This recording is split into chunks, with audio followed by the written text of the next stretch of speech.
Bonsoir à tout le monde, bonsoir à toutes et tous. Là, aujourd'hui, le direct d'aujourd'hui, là, je suis resté à travailler jusqu'à 20h, hein, 20h, je suis arrivé à la maison à 20h, 8 minutes, quelque chose comme ça. Alors, restez bénis, Père Céleste. Nous te confions ce direct de mardi, questions-réponses. Seigneur, nous te prions de prendre le contrôle de ce direct au nom puissant de Jésus. Prends le contrôle de ce direct au nom de Jésus et réponds, Seigneur, aux questions que tes enfants. Aide-moi à répondre aux questions que tes enfants ont posées au nom de Jésus. Merci Saint-Esprit parce que tu as déjà les réponses à ces questions. À toi se revient la gloire au nom de Jésus. Alléluia, alléluia. Bienvenue à tout le monde, Excusez du retard. Hein. Aujourd'hui, on a eu des patients un peu partout là. Alors, sans plus tarder, nous allons commencer par la première question. La question de mon fils Nikos, qui dit, qu'est-ce qui a fait envoyer le riche en enfer? Sa richesse? Lazare, est-ce que c'est sa pauvreté qui l'a envoyé au paradis? Et voilà, donc nous allons répondre à toutes ces questions tout à l'heure. Alors, pour cela, il y a aussi la question de le sein d'Abraham est-il le paradis? Ça, c'est la deuxième question de mon fils Nikos. Ensuite, nous avons la question de mon fils Job, Michel, fils Job. Nous avons la question de mon fils Ézéchiel, le premier étudiant de l'école de la foi, Ézéchiel. Bonsoir ma fille Florence. Après, nous allons causer un peu. Ok, alors, donc nous allons aller pas à pas. Hein. La première, allons-y dans Luc chapitre 16. Luc chapitre 16. Ce qu'il faut comprendre de cette histoire de l'homme riche et l'homme riche insensé et de Lazare, c'est qu'il faut savoir que ce n'est pas une parabole. Ça n'a rien à voir avec les paraboles données par Jésus. Les paraboles données par Jésus, Jésus ne mentionnait pas les noms. Donc ça, c'est une histoire réelle. C'est une histoire vraie, une histoire réelle. Donc ça n'a rien à voir avec les paraboles. Donc il faut que cela soit clair. Jésus a bien dit, il y avait un homme riche. Je lis Luc chapitre 16 à partir du verset 19. Il y avait un homme riche qui était vêtu de pourpre et de fin lin et qui chaque jour menait joyeuse et brillante vie. Un pauvre nommé Lazare était couché à sa porte, couvert d'ulcères. La première des choses qu'il faut savoir, bien ma fille Marie, la première des choses qu'il faut savoir, c'est que les noms Lazare, je ne comprends pas pourquoi les gens aiment donner les noms Lazare aux gens. Moi, c'est un nom que je ne donnerai jamais à mon enfant et que je n'encouragerai jamais à mes enfants de donner ce nom à leur enfant. Chaque fois qu'on mentionne le nom Lazare, tous les Lazare dans la Bible ont eu des problèmes. Ce Lazare-là a vécu pauvre, misérable, malade tout le temps. Ça, ce n'est pas un bon témoignage. Comment tu peux prendre un nom comme ça, tu donnes à ton enfant? C'est comme les noms comme Salomon. Excusez-moi, hein, moi je ne donnerai jamais le nom Salomon à mon enfant. Pourquoi? Parce que Salomon n'a pas bien terminé. Donc en donnant les noms à vos enfants, il faut vraiment réfléchir avant de donner les noms à tes enfants. Le premier Lazare d'abord, voici, il était pauvre. Il était pauvre, misérable, malade, hein, misérable. Qui va suivre le Dieu de Lazare? Hein? Lazare va pouvoir prêcher à quelqu'un. Bon, le deuxième Lazare est mort jeune, très jeune. Il a fallu Jésus pour le ressusciter. Donc veillez, ce n'est pas tous les noms dans la Bible qu'il faut donner à quelqu'un. Restez bénis au nom de Jésus. Donc, alors, et désireux de se, donc, couvert d'ulcères et désireux de se rassasier des miettes qui tombaient à la table du riche. Et même les chiens venaient encore lécher ses ulcères. Le pauvre mourut et il fut porté par les anges dans le sein d'Abraham. Le riche mourut aussi et il fut enseveli. Vous voyez? Il fut enseveli.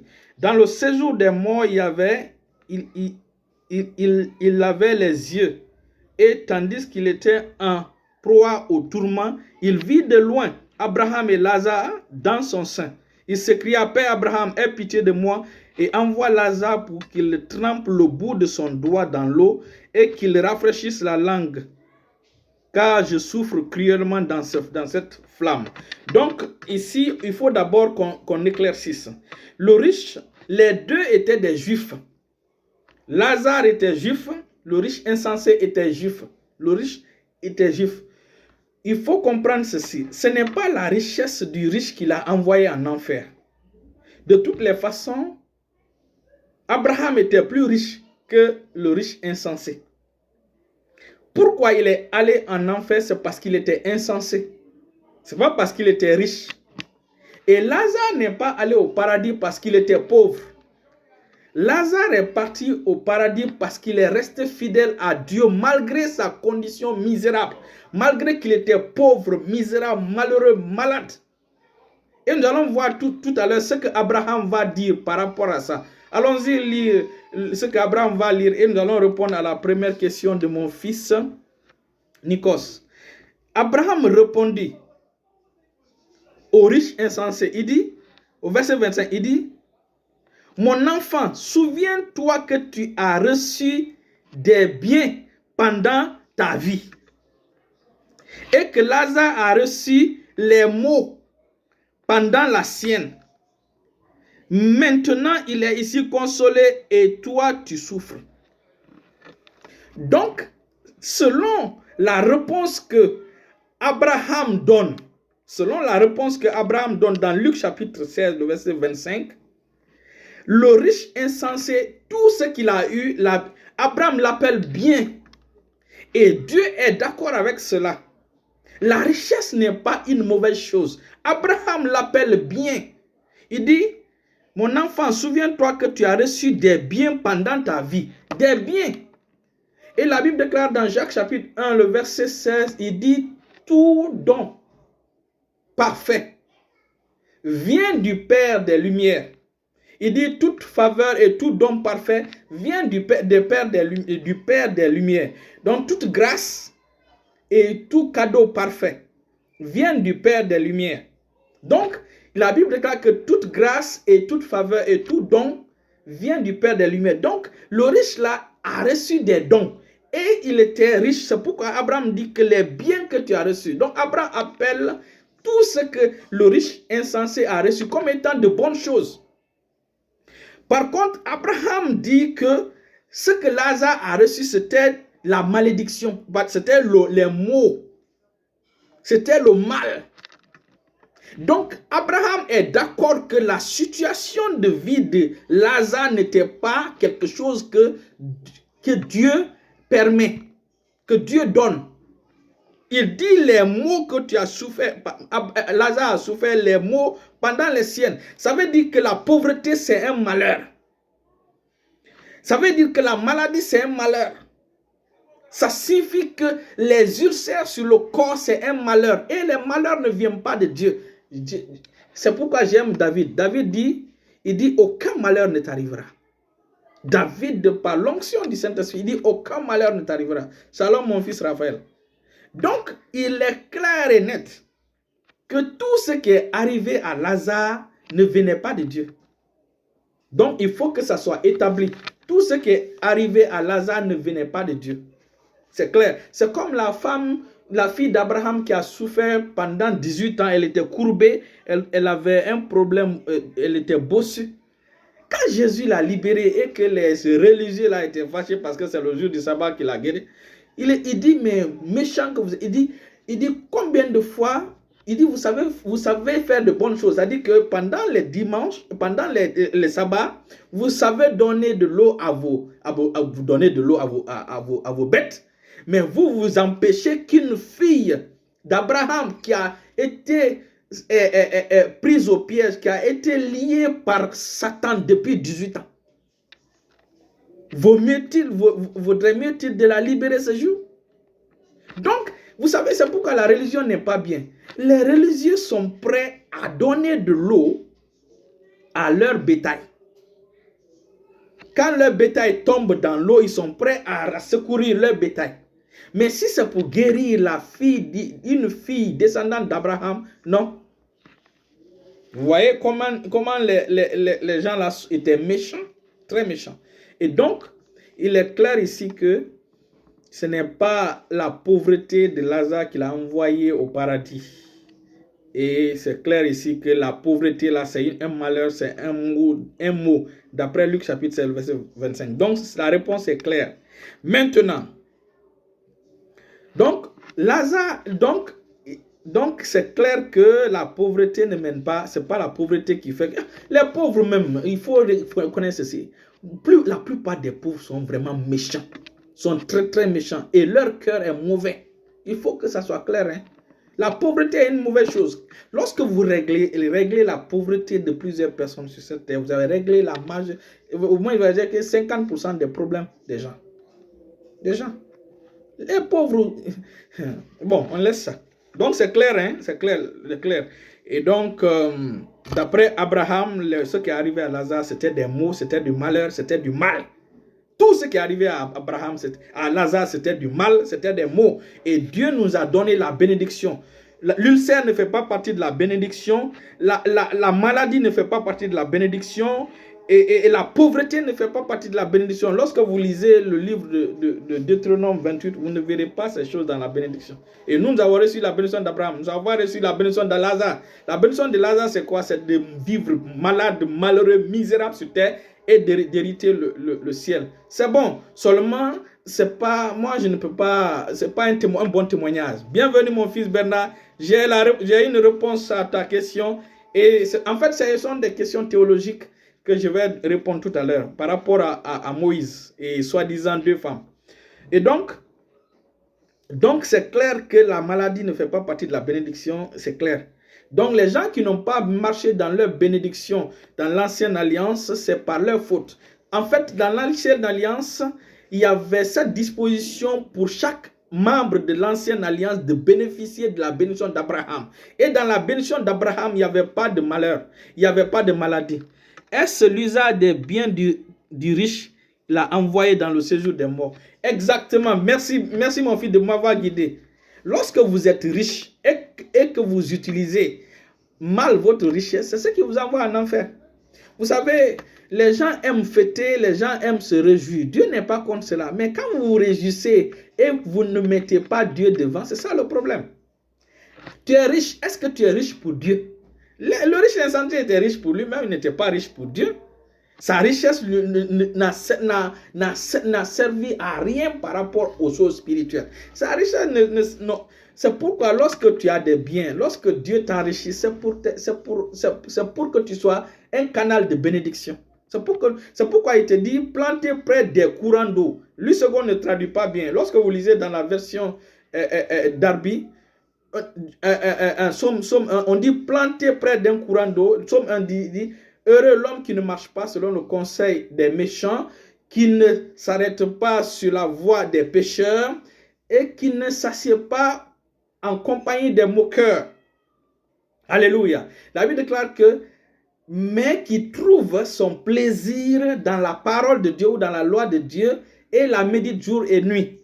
Vous comprenez? Il est comme un arbre planté près des courants d'eau qui donne son fruit à sa saison et dont les feuillages ne fluctuent point. Tout ce qu'il fait lui réussit. Ça c'est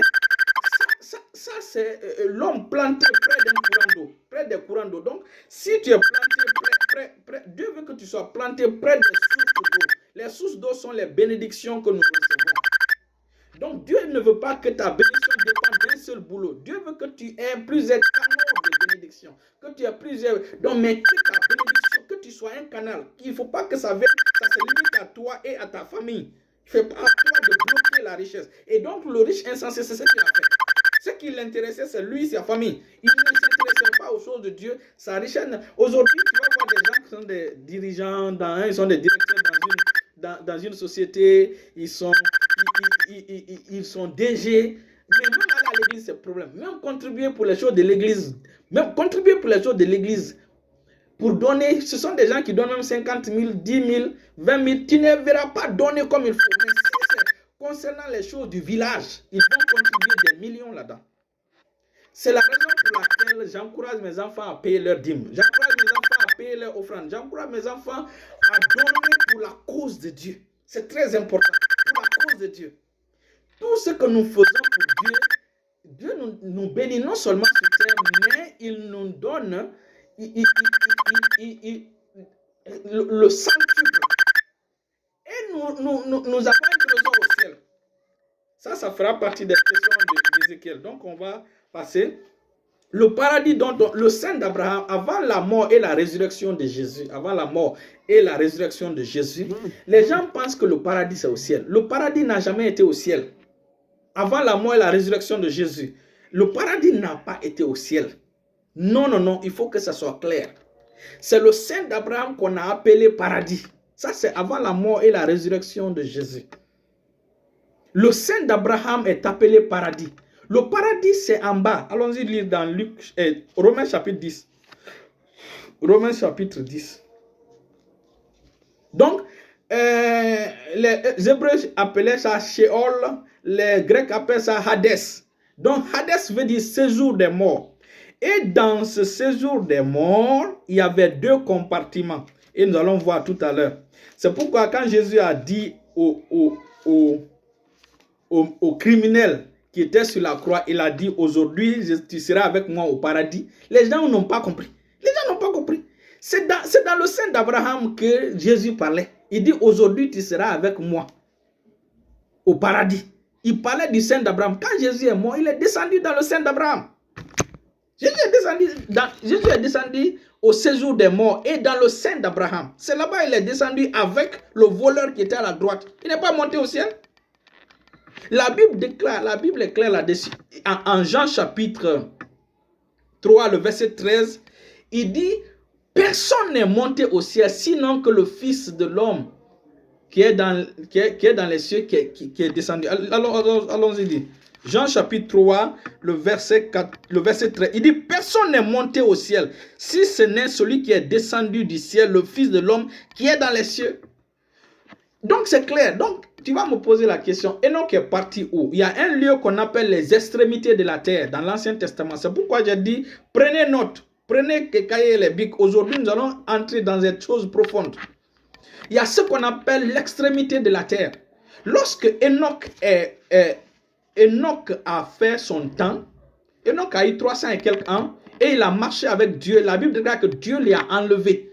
La Bible n'a pas dit qu'il est monté, allé au ciel. Non. Dieu l'a enlevé. Il y a un coin, quand vous voyez dans la Genèse, vous allez voir un lieu qu'on appelle les extrémités de la terre. Donc, Enoch, lui, il n'est pas descendu dans le séjour des morts. Élie n'est pas descendu dans le séjour des morts. Moïse, d'après la Bible, Moïse est décédé, Moïse est mort, mais Moïse n'est pas descendu dans le séjour des morts. C'est pourquoi il y a eu cette lutte entre l'archange Michel et Satan par rapport au corps de Moïse. Mais il faut comprendre ceci, à cause du péché d'Adam, tout ce qui mourait était sous le pouvoir de Satan. C'est pourquoi la Bible déclare en Romains chapitre 5, le verset 14, il dit, la mort a régné depuis Adam jusqu'à Moïse. Donc, jusqu'à l'époque moïsaïque, la mort a régné. Donc, Satan a régné sur tous les êtres humains, sur la race adamique. C'est même la raison pour laquelle, même aujourd'hui, en tant qu'enfant de Dieu, quand un enfant de Dieu meurt, ce n'est pas tout qui va au ciel. Ce n'est pas tout qui va au ciel. Ce n'est pas tout qui va au ciel. Mais nous allons revenir là-dessus.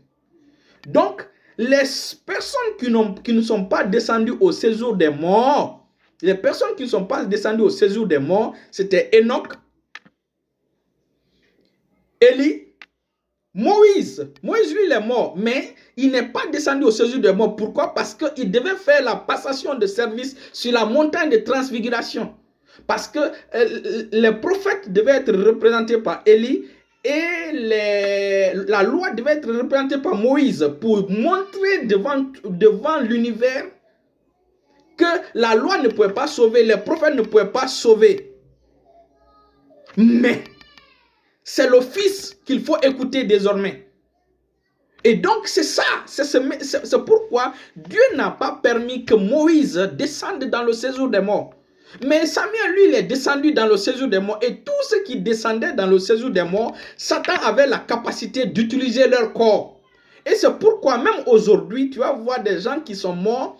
C'est pourquoi c'est pas bon d'aller dans les cimetières prier pour des gens. Les gens qui sont là-bas, leur corps c'est vide. Ils ne sont pas réellement là-bas. Donc Satan peut se servir de leur corps pour parler aux gens. On va dire que tel est mort, mais il est apparu à quelqu'un. C'est faux, c'est un démon. Donc, celui que Saül est parti consulter en Samuel. Quand Samuel est mort, Saül est sorti d'Israël pour aller consulter, pour qu'on appelle l'âme, la nécromancie, qu'on appelle l'âme Samuel, le prophète Samuel pour sortir. Ce n'est pas Samuel et puis remarquez, Samuel était, quand Samuel est mort, elle est descendue dans le séjour des morts. Et donc, l'esprit là a quitté en profondeur pour remonter. C'est pas vrai, ce n'était pas Samuel, c'était un démon. Malgré qu'il a dit la même chose que le prophète Samuel. Donc il faut comprendre ceci. Il faut comprendre ceci. Bienvenue mon ami Joseph Tellois. Et donc, dans Romains chapitre 10, la Bible déclare quoi?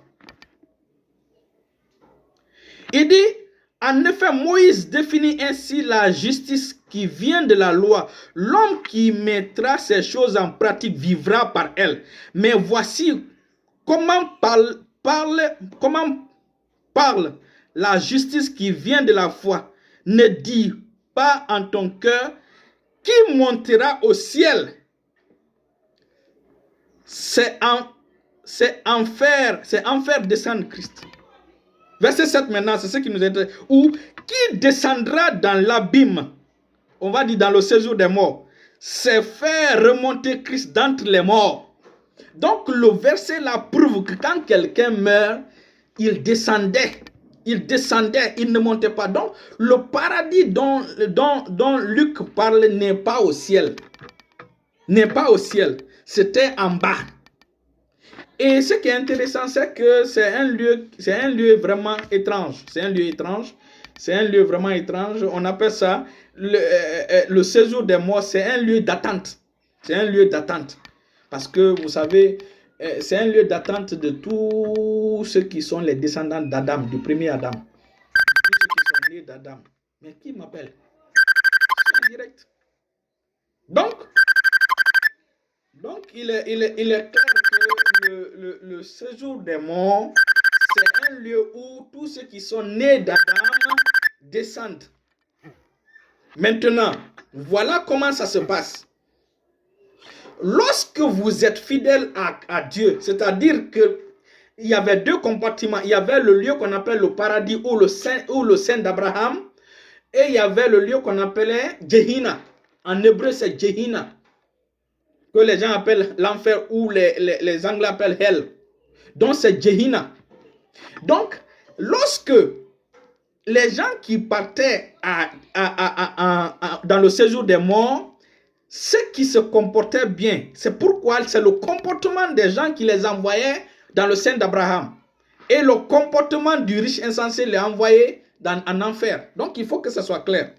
Donc, ça prouve que ce que tu fais ici-bas, c'est ce qui va te permettre de déterminer là où tu seras en attendant le jour du grand jugement. Parce que maintenant, là, le jour du grand jugement n'est pas encore arrivé. N'est pas encore arrivé. Et donc, il y a toujours une délégation qui se trouve toujours dans le sein d'Abraham. C'est vrai que quand Jésus est mort, ressuscité, Jésus est monté avec les sauvés au ciel. Mais retenez ceci. Ce qui est l'homme, c'est pourquoi j'ai dit prenez note. L'être humain est composé de l'esprit, l'âme et le corps. L'esprit, l'âme et le corps. Lorsque tu nais de nouveau, c'est ton esprit qui est né de nouveau. Et lorsque tu meurs, c'est ton esprit qui va au Père. C'est ton esprit qui va au ciel. C'est comme Étienne. Quand Étienne est mort, son esprit est parti. Le ciel s'est ouvert, il a vu Christ arrêter. C'est l'une des conditions qui permet à Dieu de s'arrêter. Quand il est devant l'assemblée des saints, des puissants. Bon, laissons ça. Donc, mais l'âme d'Enoch n'est pas allée au ciel. Il faut que ça soit clair. L'âme ne va pas au ciel. L'âme reste dans le sein d'Abraham. L'âme reste dans le sein d'Abraham. Mais ton esprit est au ciel. C'est comme quand Jésus est mort. Son esprit, il a remis son esprit entre les mains du Père. Son âme est descendue dans le séjour des morts. Son corps fut enterré dans la tombe du riche Joseph d'Arimathée. Donc comprenez cela. Comprenez cela. C'est pourquoi on parle du salut de l'esprit, du salut de la nouvelle naissance, c'est le salut de l'esprit. Il y a le salut de l'âme. Non seulement le salut de l'âme ici et le salut de l'âme après la mort. Il y a aussi le salut du corps. C'est profond ces choses que nous enseignons. Revenons maintenant dans Luc chapitre 16. Donc, dans le séjour des morts, il y a deux compartiments. Il y a le sein d'Abraham qui est le paradis et il y a Gehenna qui est l'enfer. C'est-à-dire que c'est un endroit que Dieu a arrangé. Il y a le feu permanemment. Il y a le feu permanemment. Maintenant, en enfer, il y a 4 choses. L'esprit monte au ciel, l'âme dans le repos et le corps retourne à la terre pour le chrétien. Je vais répondre à cela. Il faut comprendre ceci. Le corps retourne à la terre. L'âme retourne dans le département qui est toujours resté au séjour des morts. L'âme est toujours au séjour des morts qu'on appelle le paradis parce que maintenant on va dire qu'il y a 2 paradis. Il y a le paradis, il y a le ciel et le paradis qui est toujours le sein d'Abraham. Qui est toujours le sein d'Abraham. Maintenant, voici ce qui va se passer. Lorsque vous restez fidèle à Jésus, jusqu'à ce que la dernière trompette soit sonnée, le retour de Christ, l'enlèvement de l'église, si tu restes fidèle à Jésus, ton esprit qui est au ciel redescend pour rentrer dans ton corps. C'est pourquoi on dit ton corps va ressusciter. Ce corps-là qui a été enterré, corps poussière, va revêtir le corps immortel. En fait, ça fait partie des cadeaux que nous allons recevoir. On appelle ça la tente. C'est pourquoi au ciel, il n'y a pas de maison. Les gens qui parlent de bâtiment au ciel, je ne comprends pas. Le bâtiment que tu vas recevoir, c'est le corps glorieux. C'est ça l'attente. La Bible dit que le corps que nous avons, c'est notre maison sur terre. Au ciel, il n'y a pas de construction là-bas. Il n'y a pas de maison R+5. C'est faux.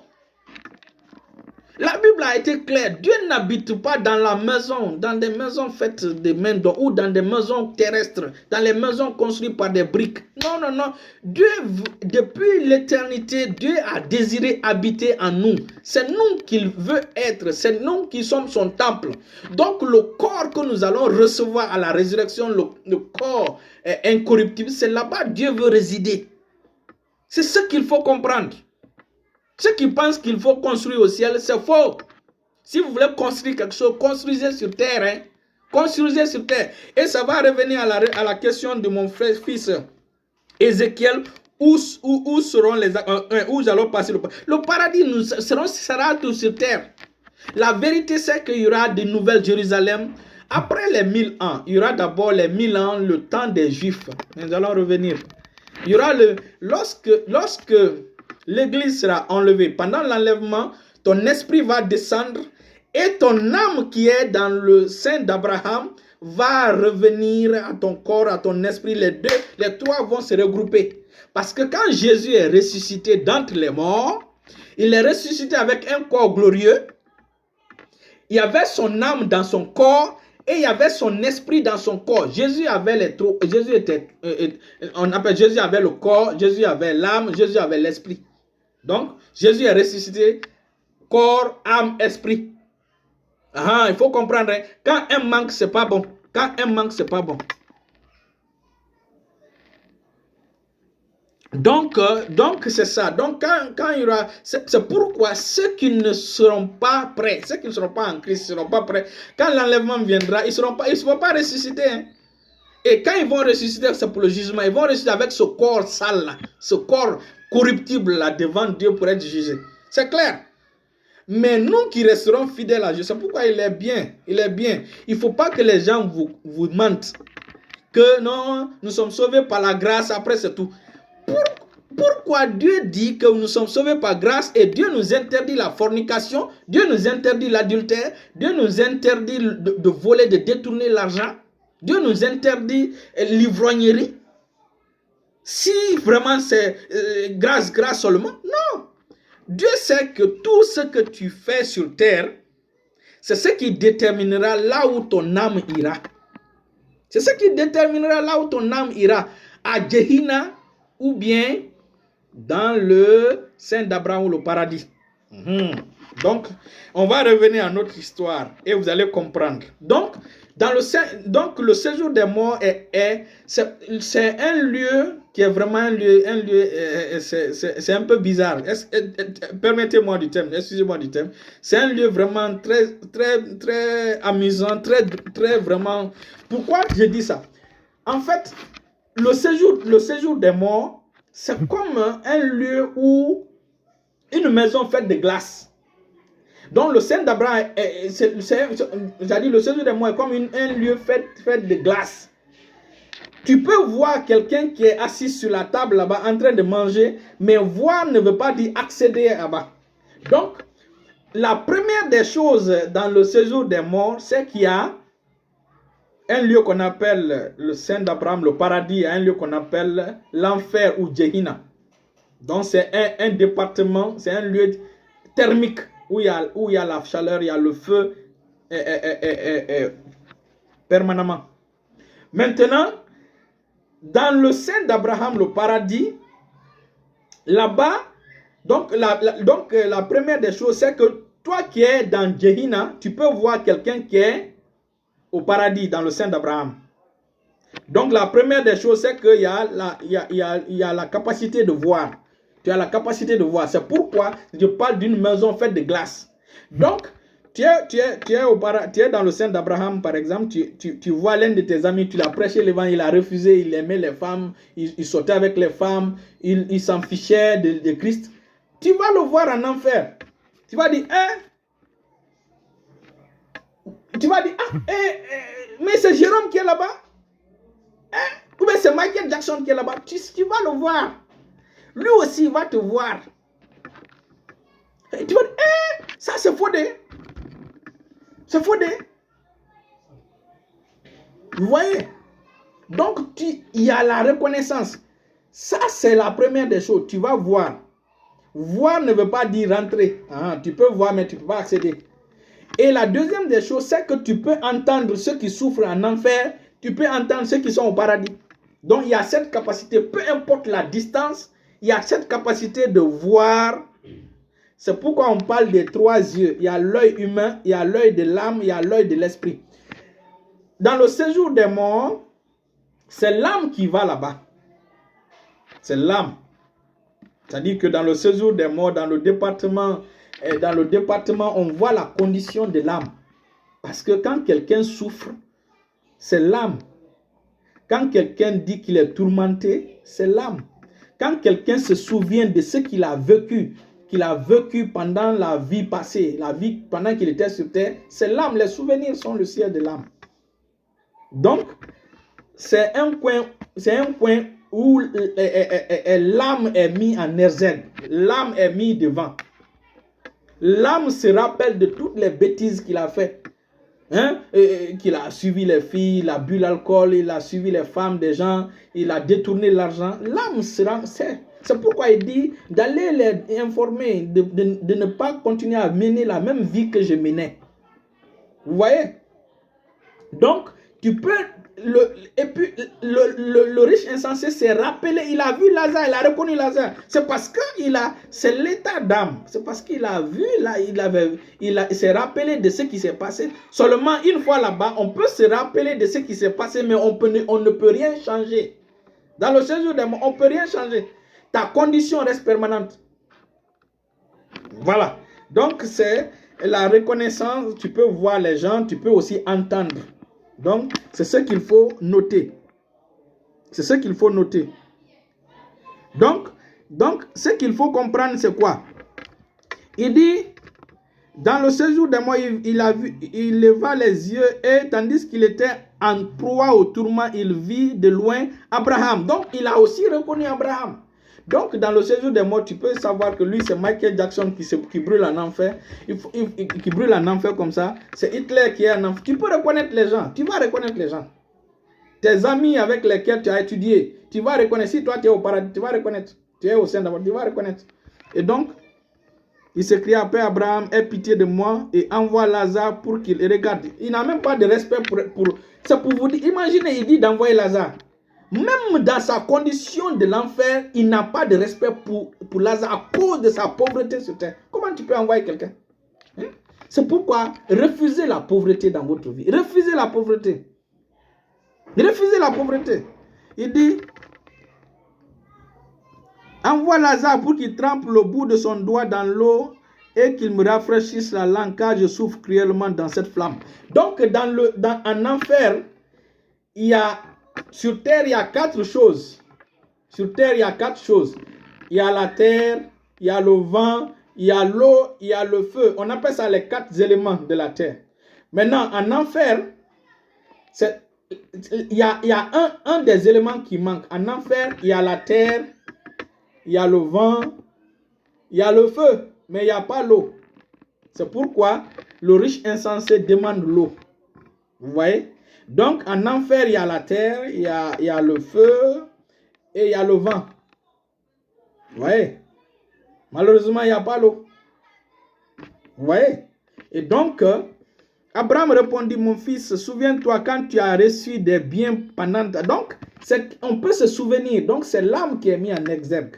C'est l'âme qui est mise en exergue. Vous voyez? Donc, ça prouve que la condition qui a envoyé le riche insensé, le riche le riche en enfer, c'est la manière dont il a mené sa vie sur terre.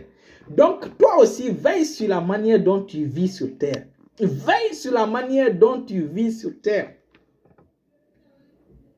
Donc, veille sur la manière dont tu vis sur terre.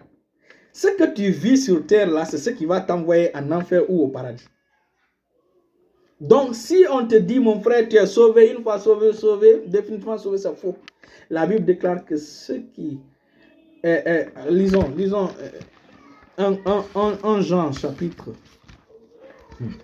Il dit, ceux qui ont cette expérience se sanctifient eux-mêmes. Mon frère, Dieu ne peut pas te dire, je suis sauvé, on t'est sauvé par grâce. C'est vrai, on est sauvé par grâce, mais la grâce t'a donné la capacité de vivre au-dessus du péché.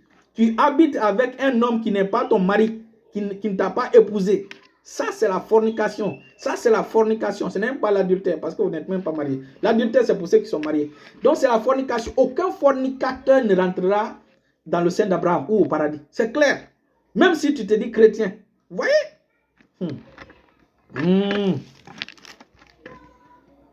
1 Jean chapitre 1, il dit, chapitre 3, il dit, bien-aimés, nous sommes maintenant enfants de Dieu, et ce que nous serons n'a pas encore été manifesté. Mais nous savons que lorsque cela sera manifesté, nous serons semblables à lui, parce que nous le verrons tel qu'il est. Il dit, quiconque a cette expérience, maintenant le verset 3, quiconque a cette expérience en lui se purifie, comme lui-même est pur. Donc si tu veux vraiment arriver là-bas, il faut que tu te purifies. C'est clair. La Bible est claire, hein? La Bible est claire. Je pense qu'on va se limiter là. On va se limiter là. Parce qu'on a déjà franchi l'heure.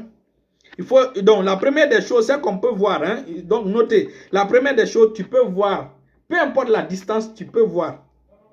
C'est plus que le microscope. Tu peux voir. Et tu peux voir la condition. Donc, tu as prêché longtemps au frère Fodé. Fodé a refusé d'accepter. Il va aller en enfer. Tu es avec un frère en Christ. Vous êtes tous en Christ. Tu lui dis, laisse les filles. Suis Jésus-Christ. Ne te mêle pas dans les choses comme ça. Quitte le monde. Suis Christ. Prends Christ au sérieux. La personne refuse. Il va se retrouver en enfer. Ou bien on te dit, pardonne le monsieur là. Toi tu dis, non, je ne pardonnerai jamais. Ce qu'il m'a fait, je ne pardonne. Jésus te dit de pardonner. Tu refuses de pardonner. Tu vas te retrouver en enfer. Et quand ceux qui seront au paradis, ils vont te reconnaître qu'il y a un enfer qui brûle. Et en enfer, comme on a dit, en enfer, en fonction du degré du péché des gens, parce qu'en enfer, il y aura des trous. Il y aura des puits en enfer. Il y a des puits en enfer. Si ton péché est très grand, ton puits sera profond. C'est clair, le puits sera profond. C'est comme les Hitler, leur puits est profond, trop profond. Ils ne sont pas à la surface. C'est là-bas ils logent. C'est là-bas ils logent dans ce tourment-là. Voilà. Donc, tu peux faire la reconnaissance, mémoire. Donc, tu peux reconnaître les gens. Donc, c'est un endroit très, très étrange, comme j'ai dit. Peu importe la distance, tu peux voir. Ton âme est active. Donc, il y a aussi cette possibilité de communication au bord des frontières. Donc, il y a ce qui a... Parce que Abraham dit carrément, il dit, d'ailleurs, il y a entre nous, le verset 26, il y a entre nous et vous un grand abîme, afin que ceux qui voudraient passer ici vers vous, ou de là vers nous, ne puissent le faire. Donc il y a ce qu'on appelle ce fossé-là, cet abîme-là. Donc, il n'y a pas de passage entre l'enfer et le paradis. Entre le paradis et l'enfer, il n'y a pas de possibilité de passer. Donc, je pense que là, c'est clair. Il n'y a pas de possibilité de passer. Hein? Donc, il y a toujours cette référence. Ceux qui vont se retrouver en enfer, il y a toujours cette référence à la vie qu'ils ont menée. C'est pourquoi, enfant de Dieu, menez une bonne vie. La Bible déclare que il est réservé aux hommes de mourir une seule fois, après quoi vient le jugement. Donc ce que tu fais compte. Ce que tu fais compte, hein? Ce que tu fais compte. C'est pourquoi il est temps de te repentir. Il est temps de quitter le péché. Il est temps de quitter la fornication. Il est temps de quitter l'adultère. Il faut se repentir.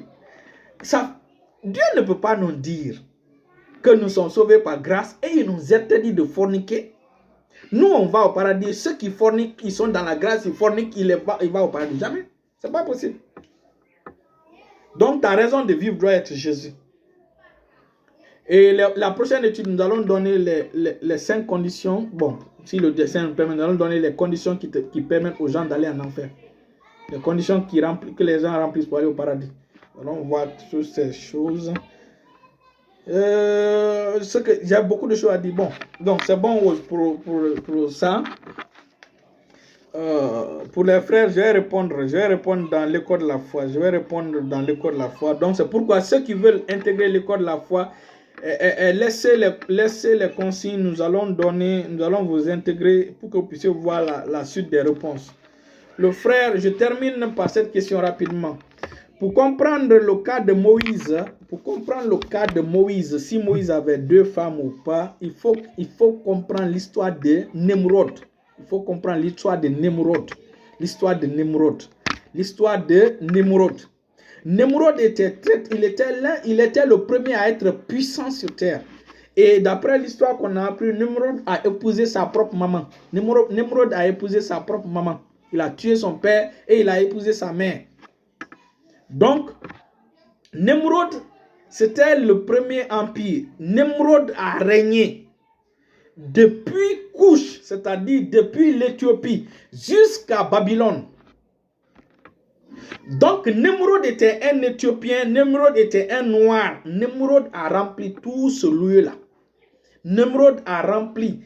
C'est comme Babylone. Babylone a rempli tout. Mais on allons revenir sur ça.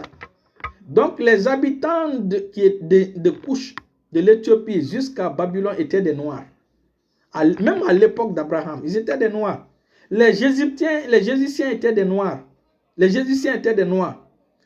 C'est pourquoi les Égyptiens étaient des Noirs. Il faut comprendre cela. Les Égyptiens étaient des Noirs. Les gens qui avaient peuplé Canaan jusqu'à Babylone étaient des Noirs. C'est tout récemment que les vrais Éthiopiens ont été exterminés en Égypte. Il y a même leurs photos. Il y a même une étude sur ça. Les vrais Égyptiens étaient des Noirs. Les vrais Égyptiens. Il y a même l'étude de Anta Diop, un Sénégalais, un savant sénégalais. Il y a même les photos, il y a même les vidéos sur YouTube.